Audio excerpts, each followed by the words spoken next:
food grade declaration, but otherwise a composition of what are the materials that the packaging is made from has to be provided, and some documents about those materials such as MSDSs. Because I can see here also stability of the packaging is relevant.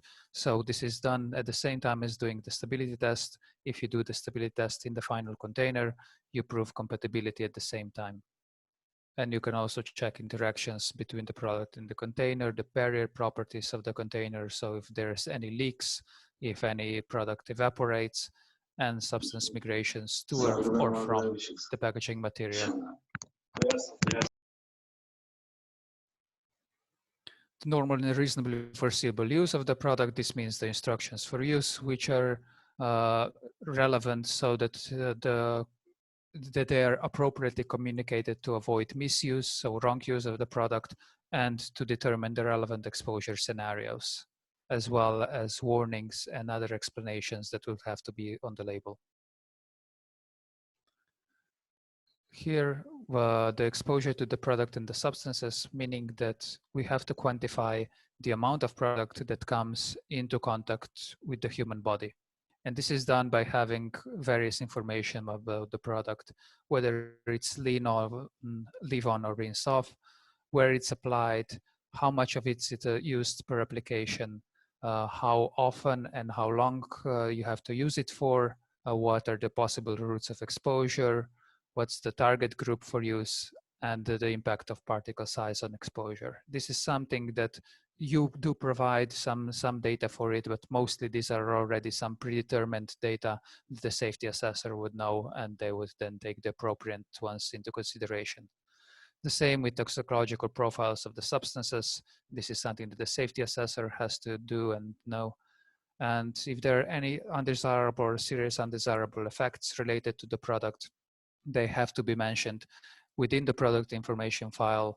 And the responsible person, as I already mentioned, has to communicate this and notify the competent authority of the member state where this undesirable or serious undesirable effects occurred.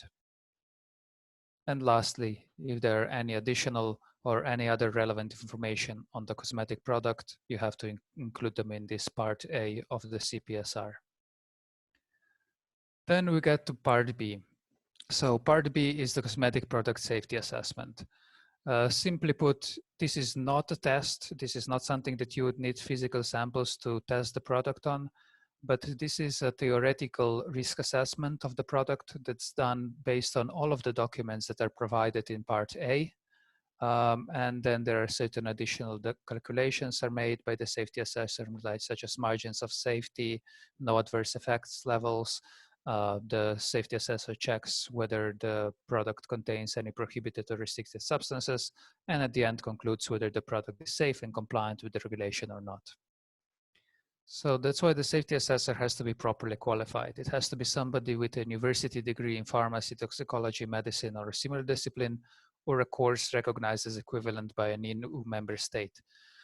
So the person that's doing the safety assessment needs to have a university degree from the EU in the relevant field or recognized as equivalent in one of the EU member states. And the safety assessment has to include the conclusion. So is the product safe or not and compliant with the regulation?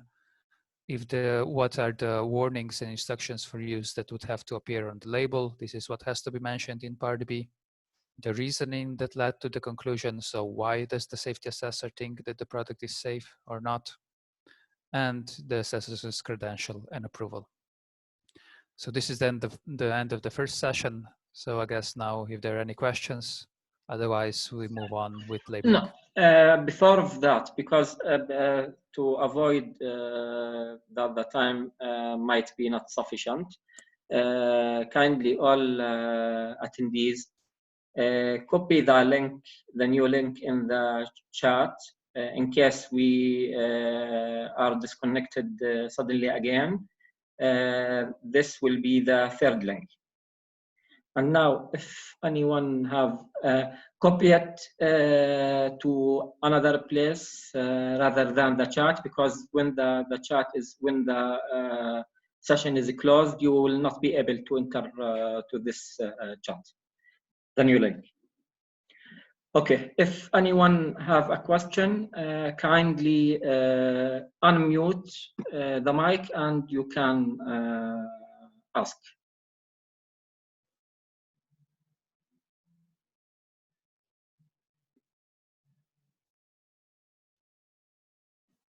Anyone have a question?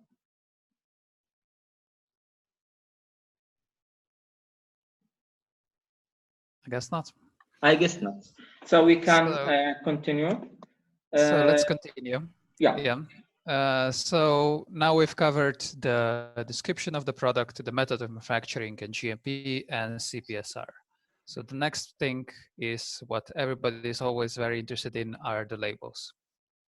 So what are the obligatory things, the requirements in the EU that what has to be written on the labels? Firstly, the function of the product, such as here, for example, the nail lacquer. Secondly, the list of ingredients.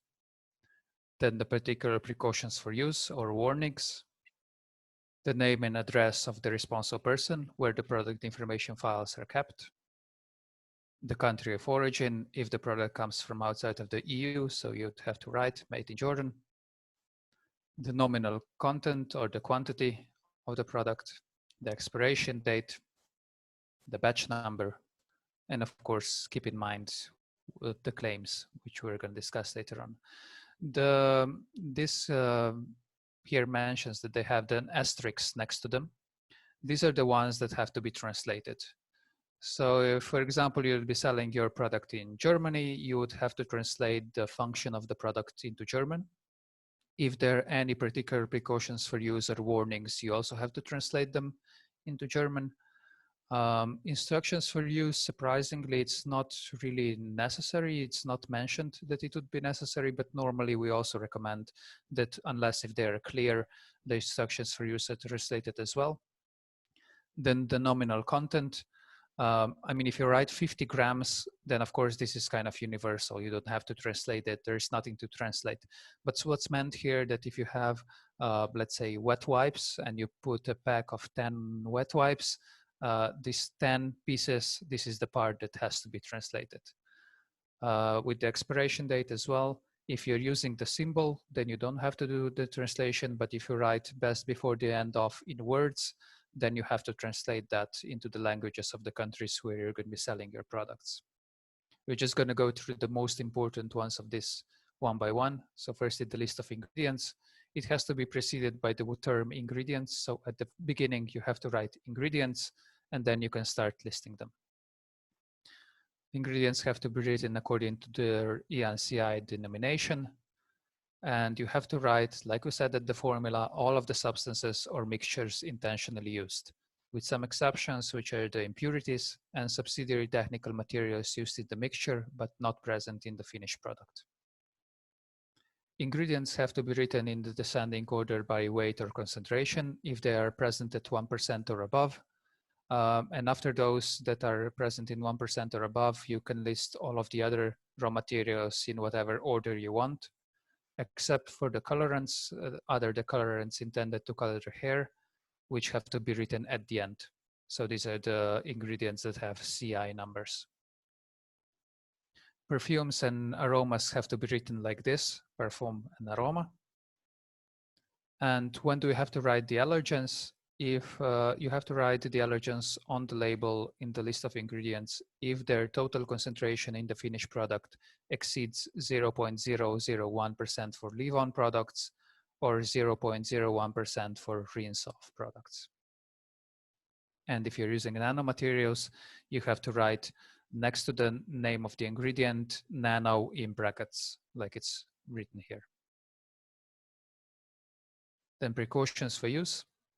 You have to write at least those that are listed in the annexes. So if you're using some ingredients that are restricted or are written in one of these annexes 3 to 6, you may have to write certain precautions. This is something that I just copied from the regulation, from the annex. You see, if you are using dibenzoyl peroxide in the product, then automatically you have to write for professional use only, avoid skin contact, and read the directions for use carefully. So certain precautions for use are already determined in the annexes. while any additional precaution for use can be added based on the product type, on the use, on testing results, on the safety assessment. So testing result, meaning, for example, if you put the product, you do the stability test, and as you said, you can put it on the sun, and you see that that adversely affects the product, then you should write keep in dark and cool storage conditions or something like this. The nominal quantity given by weight, by volume, or by volume, meaning by grams, kilograms, liters, milliliters. With a few exceptions, you don't have to write the nominal quantity if it's less than 5 grams or 5 milliliters, if these are free samples, or if these are single application packs or products that are prepackaged and normally sold as a number of items. This is the example that I've given earlier, such as wipes. You can write there, I don't know, 10, 20 wipes in this package. You don't have to write how many grams this is. The expiration date. Here you have basically two possibilities. The first one is the date of minimum durability, which is used if the minimum durability or the shelf life of the product is less than or equal to 30 months, and for single-use products. It has to be preceded by this symbol shown here, or written best be used before the end of. However, we always recommend the symbol is used because if you write this in words, best used before the end of, then you have to translate this into the other languages if you're selling outside of the UK, Ireland, or Malta, where English is the primary language.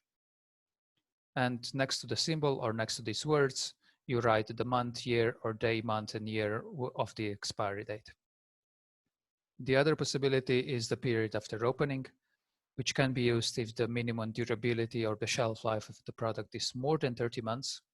And in that case, you use this symbol and you write in or put in the number of months or years for how long the product after it has been opened can be still used.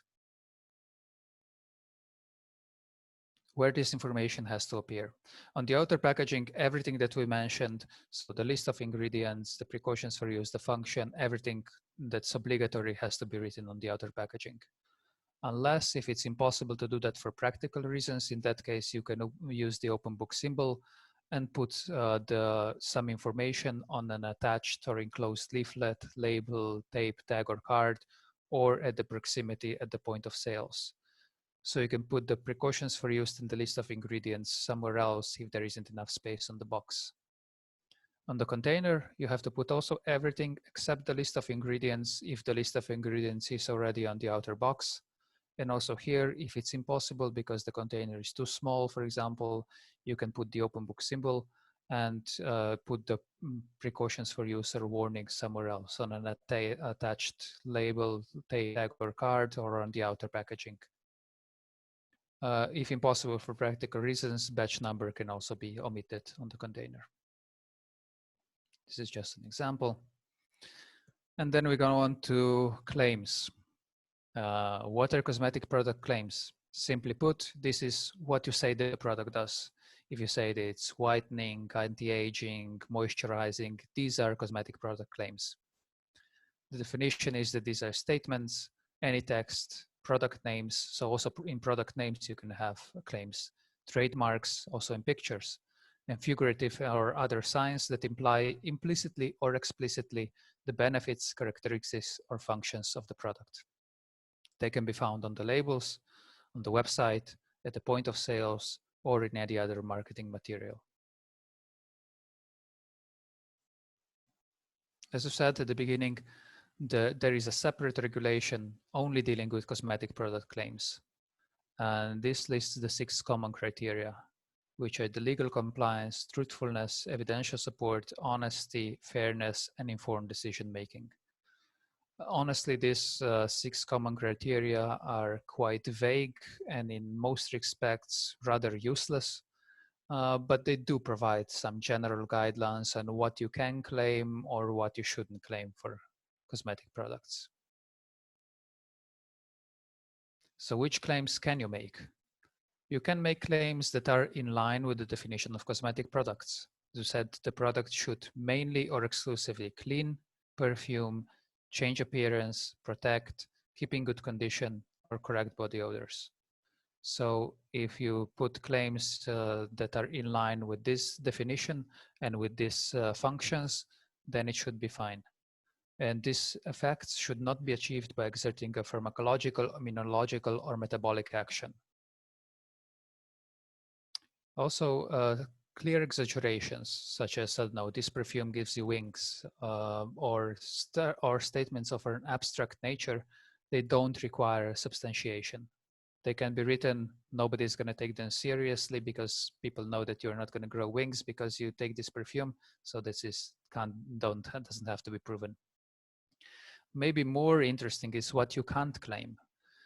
There are certain things that might be obvious, but I put them here because they don't seem to be obvious to everyone, because we still get this kind of things written on. So the first one is, if you claim that the product contains a certain ingredient, this ingredient has to be deliberately present. It has happened before that we've seen labels that said, yeah, containing aloe vera or something like this, and then you check the formula and you see that there is no aloe vera in the product. So as I said, these are the obvious ones. That the claim shouldn't overstate the product's proven efficacy, and claims stating that the product has some specific or unique properties, like the only in the world or something like this, if these aren't actually unique. And maybe some less obvious. You can't claim that the product has been approved by a competent authority within the EU. You can't say on the label, approved by the UK competent authority. No, you can't claim that. This is something that you can't do. You can't make claims that mean compliance with the minimum legal requirements. One perfect example of this is not tested on animals. I know that there are still lots of companies and lots of products out there claiming not tested on animals, but this is actually not really legal. The reasoning is that none of the products placed on the EU market should have been tested on animals. Therefore, if you say not tested on animals, you're confusing the consumer because they might think that some other products have been tested on animals. So that's why if something just means compliance with the minimum legal requirements, you can't claim it. Also, another example would be, I don't know, made in a GMP certified facility. Well, all of the products placed on the EU market should have been made in GMP facilities, therefore you can't claim it. They're claiming or implying that the finished product has the same properties as its raw materials if it does not. Opinions can be shown as verified claims unless you have some other evidence to back that up. So if a doctor says, yeah, this product does that, but you don't have actually any other evidence to back that up, then you can't write this as a fact. You can use this, of course, still, but you have to write it in a way that it's known, that it's obvious that this is just an opinion. It's not a fact. Then claims extrapolating ingredient properties to the finished product without adequate or verifiable evidence. This is similar to the one above. Claims denigrating competitors, so speaking bad about the competitors or ingredients that are legally used, can't be made. Claims creating confusion with the competitor's products, or unclear or ununderstandable or irrelevant claims.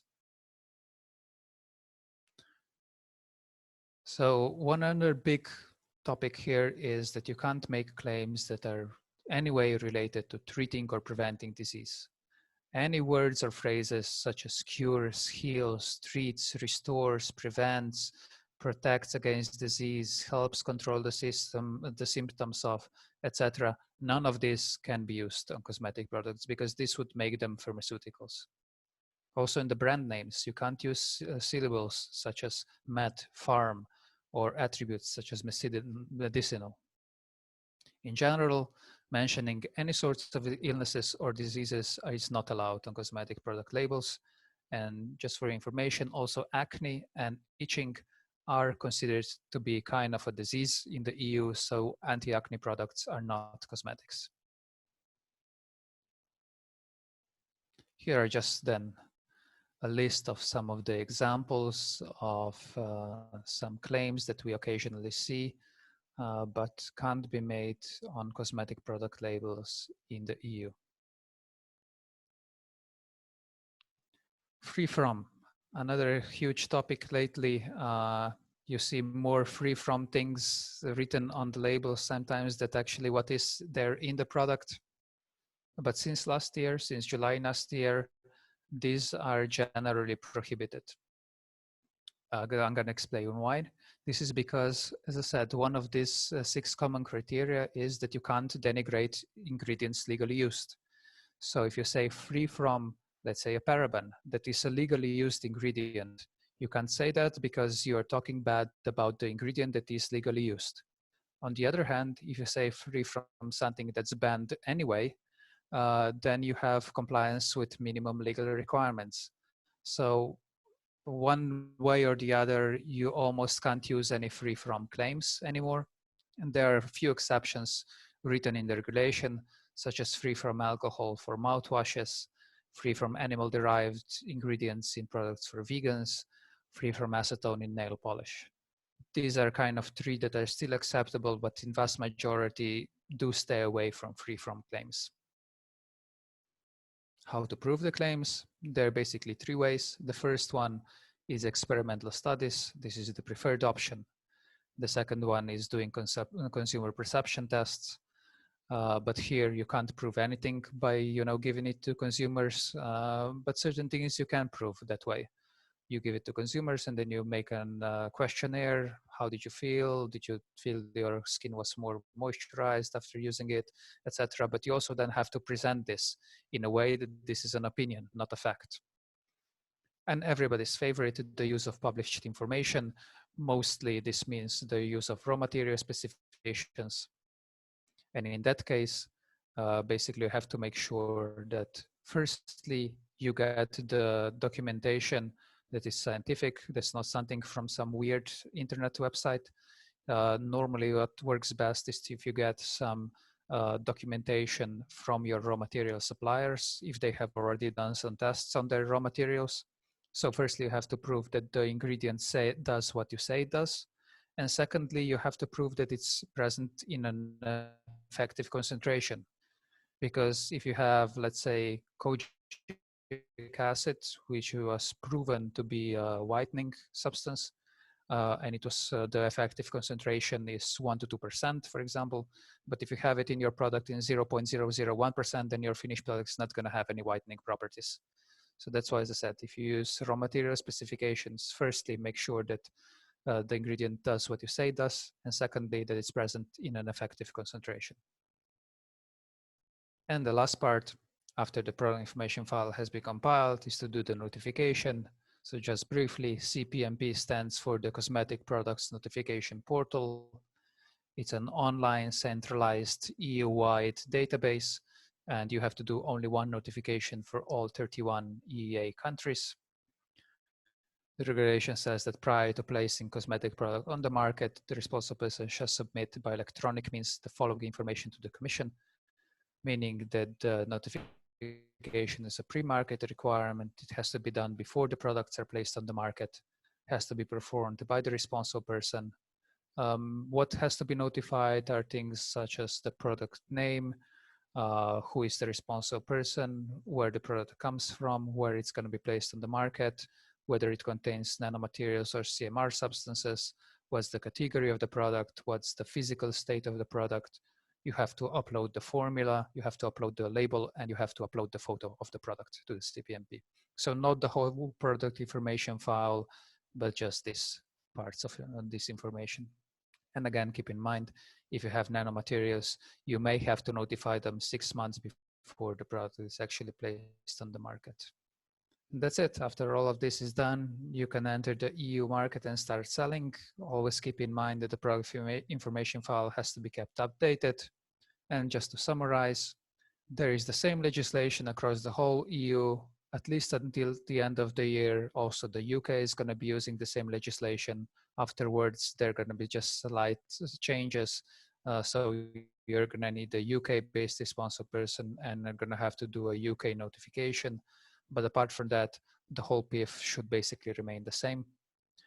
Remember the cosmetic product definition. So firstly, to see whether your product is even a cosmetic or not. Then for each product placed on the market, you need to have a responsible person appointed, and there has to be only 1 per product for the whole EU. For each product, you have to compile the product information file, and at the end, you have to do the CPMP notification. Okay, this is all from my side for now. And now if you have any questions, please let me know. Thank you, Todd. It's a great session and informative. Anyone have a question to decide if we wanna go to the link of the other session, or everything is fine? If anyone want to talk, just unmute.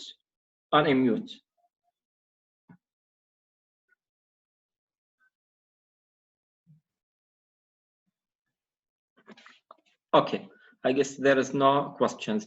Just some points, Mr. Taj. I guess I told you that we have also some colleagues from our GFDA, and most companies or let's say distributors, bringing companies from EU facing some problems. Let's say for products for hair dyes in the color index. Many products, they are facing problems in preservatives in the ratios. So does the products listed in the CPMP are routinely checked for the updates announced from the organizations, or just when once notified, no one is reviewing or checking the products, even especially the old one? Also, I guess in the sunblock in UN is not a cosmetic. I guess it have some special classification. Which product? The sunblocks. Sunscreen products are cosmetics. They have the same requirements as what we were talking about now. Okay. The only two things that are additional are that for some protection products, you need to have an SPF and a UVA test done. SPF test needs to be done in vivo, and UVA can be done either in vivo or in vitro. But otherwise, in the EU, sun protection products are classified as cosmetics. Yeah. What's about the color index and preservatives? Because the GFDA is requesting from all products the color index for the dyes. And many companies, even from products of big companies, are facing a problem that some dyes have no color index, or the dye is not approved. Many issues. I mean, this is something that would have to be checked at the beginning. That's why when doing the classification, it's great that first you see that the product is a cosmetic, and then secondly to get firstly the formula checked. I mean, there is a list, of course, of prohibited restricted substances, and also the COSINC is a very informative website. It's an EU website for all of the ingredients in cosmetics, both restricted, prohibited, and allowed ones. And you can check there. Also, you can check there what the restrictions are, if any. So from that point, I mean, I'm not that specialized in hair colorants, and honestly, we're not dealing with that many. But I am sure, that there are quite a few ingredients that are not allowed in hair colorants, and that's something that is best to be checked before you actually go and start doing any of the testing, that you check whether the formula is, at least in theory, compliant, and then you start making the tests and see whether it functions well or not. For preservatives, especially for the percents, does the products listed in the CNPN are rechecked if any new limits are announced or from the organizations? No, products in the that are listed in the CPMP. CPMP is not a registration; it's a notification. Yeah. And the difference Yes, is for that sure. Yes, it's no. yeah, the difference is that if it would be a registration, then somebody would have to review what's applied there, what's uploaded there, and would have to approve it. That way, product would be registered. This is just a notification, so you're just informing basically the authorities that the product is going to be placed on the market. You are informing them what the formula is, but nobody really checks that. You do get the CPMP notification number, which you might be asked for at the customs. But the way the checks are ongoing here is that products, when they come in the EU, sometimes they would take some samples at the border, at the customs, and they would check whether they would put it to the test. They would see if it complies with what's written on the label. They might just check the label. They might just check if it's notified in the CPMP. And then normally when the product is already on the market, inspectors go to various shops, to various salons. They can take samples of products, and then they review everything. They put the product to the test. They see if the labeling is fine. They can contact the responsible person to provide all of the necessary documents. Maybe they contact the responsible person to provide the proof of the claims. So this is how mostly the checks are done. It's not that if something would change immediately the next day, the authorities would know of all of the products that are no longer compliant. But it's more your responsibility and the responsibility of the responsible person to make sure Yeah. that the products do remain compliant. I guess you can ask uh, the name Lenovo. I don't know. Do you want to ask ask about the mute mic? Is there any question? No, we don't. It's me. Yes, yes. We hear you. Yeah. I want to ask, first of all, thank you for the very valuable data you already gave for us. I just want to ask, is it, can we notify the product or change the data after notification, making the notification and got the number, or we have to re-notify again if we change something major like the preservative or the color, or can You we can re-change? you can update the notification. That's very easy to do. Yeah. You can update the notification at any time. Taj, I guess the session will be end in 1 minute. Taj, the notification. Taj, yeah, I guess the session will be ended in 1 minute. So, is there a question so as to enter in to switch? I think I will send any question to the. No, if anyone have a question, we can switch to a new session. Also, you can contact us by email, but we are open. We can also now switch to the new session, because I guess it will be the session will end within 1 minute. So Taj, you can answer now. I think I already have. The session is closed. He already did. Yeah. Yeah. Okay. Yeah. Okay. So yeah, if there are any additional